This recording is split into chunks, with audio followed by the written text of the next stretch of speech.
За яг одоо би Space захиалах тавилга үйлдвэрлэл дээрээ байна. За манай компани нь Голомт банкнаас зарласан менторшип хөтөлбөрт хамрагдсан.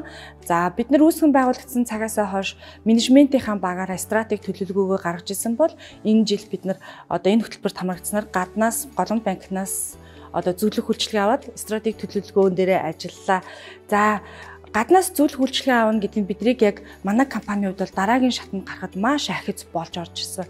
Бидний хараагүй үнцгийг мөн маш их харуулсан. За бид нар үйл ажиллагааны процесс бүрээ ингээ нэг бүрчлэн задлж, нэг бүрчлэн процесс бүр дээрээ ажиллаж, юун дээрээ алдаад ийсэн, дараагийн түвшинд гарахад биднэрт юу дутагдж байсан гэдэг зүйлийг олж харсан. За мөн бид нар хүн бүр манай компани одоо ажилтан бүр одоо үйл ажиллагааныхаа процесс дээр ямар үр дүн гаргахын, аль нь үр дүн гэж тооцох, аль нь үр дүн гэж тооцохгүй вэ гэдэг зүйлүүдийг олж харсан. Менторшип хөтөлбөрт хамрагдуулж манай компанийг сонгосон Голомт банкта баярлалаа. Манай компани нь та бүхний итгэлийг алдахгүй үн цэнтэй, үр өгөөжтэй одоо үр дүнгээ гаргаж чадна гэдэгтээ бол итгэлтэй байна.